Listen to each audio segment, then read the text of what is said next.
नमस्कार, मैं मीनू एमएस दिशा में स्वागत करती हूँ आपका एक नए वीडियो के साथ में अपने यूट्यूब चैनल पे।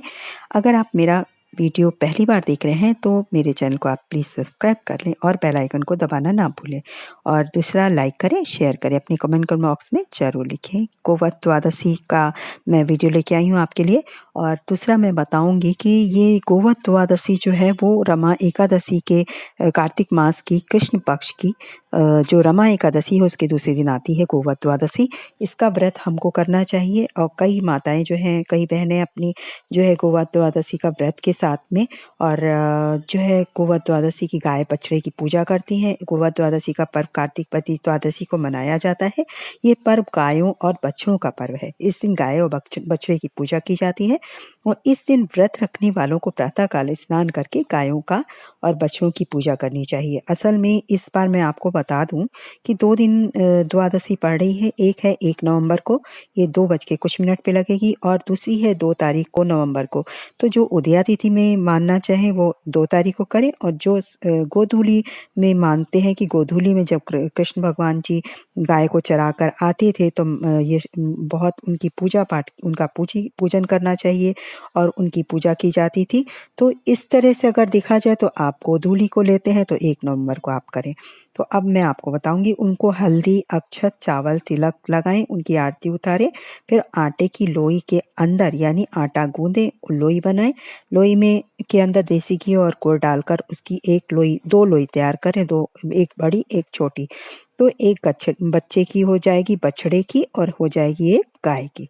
तो दोनों को खिलाएं और उसके बाद में आप जो है जितनी यथाशक्ति आपको संभव हो सके तो आप जो है गाय के लिए चारा निकाल दें। केले है या हरी घास है या इस तरह की कोई भी जिससे कि आपके जो गाय है वो तृप्त हो सके उतनी ज़्यादा आप यथाशक्ति आप दान करें। इस दिन किसी दुधारू पशु गाय, भैंस, बकरी का दूध नहीं पीना चाहिए और दूध से बने पदार्थ, मिठाई भी नहीं खाई जाती है और गेहूं की बनी वस्तुओं को भी नहीं खाना चाहिए। कटे फल नहीं खाने चाहिए। अरहर की, तुअर की दाल जिसे कहते हैं, नहीं खाई जाती है। इस दिन चने की दाल, उड़द, मूंग की दाल, उड़द की दाल खाते हैं। उससे बना हुआ कोई भी व्यंजन आप खा सकते हैं। कई माताएं बहनें जो होती हैं वो पूरा फलहर जो व्रत रहती हैं और विधि-विधान से के साथ में इसकी पूजा करनी चाहिए। भगवान श्री कृष्ण की एक गाय बछड़े के बाद में श्री कृष्ण भगवान की भी पूजा करनी चाहिए, उनकी आरती उतारें और भोग लगाएं। और फिर ये कई जैसे कि हमारे कार्तिक महीने में तुलसा माँ का बहुत महत्व है और आंवले की पूजा का बहुत महत्व है, शालिग्राम भगवान का बहुत महत्व है, परिक्रमा का बहुत महत्व, इसी तरह से गोवा द्वादशी का भी बहुत अपना महत्व है। और इस दिन ये जो माताएं अपने बच्चों के लिए व्रत रहती हैं और उनकी लंबी आयु की प्रार्थना करती हैं। गोवध द्वादशी को कथा सुनकर ब्राह्मणों को भोजन कराना चाहिए। दान दें और ब्राह्मणों को दान में फलों का दान करें और इसके बाद आशीर्वाद ग्रहण कर प्रणाम करके उन्हें विदा करें। तो ये है द्वादश जो गोवध द्वादशी है, हम कैसे रहें तो क्यों रहें, तो इसके लिए मैं बता रही हूँ आपको। और गाय बछड़े के लिए आप वस्त्र भी उनको दे सकते हैं और वस्त्र भी आप पहनाना चाहिए, आरती उतारनी चाहिए। अब मैं आपको बताऊंगी गोवा द्वादशी की कथा। ये इस प्रकार से है कि अत्यंत प्राचीन काल में भारतवर्ष में सुवर्णपुर नाम का एक अत्यंत संपन्न और रमणीक नगर था। इसका राजा देवदानी नाम का राजा था। राजा देवदानी बड़ा ही धर्मात्मा, परोपकारी तथा गौ सेवक था।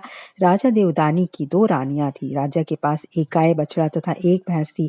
राजा की एक रानी का नाम सीता था, दूसरी रानी का नाम गीता था। राजा की सीता नाम की रानी भैंस से प्रेम करती थी। रानी भैंस को अपनी सहेली की तरह प्यार करती थी। राजा की दूसरी रानी गीता गौ और बछड़े से प्रेम करती थी। वह गाय को अपनी सहेली मानकर तरह प्रेम करती थी तथा बछड़े को पुत्र के समान प्रेम करती थी। एक दिन सीता रानी की प्यारी भैंस उससे बोली, हे रानी, गाय का बच्चा होने के कारण गीता रानी मेरे प्रति जलन और द्वेष भाव रखती है।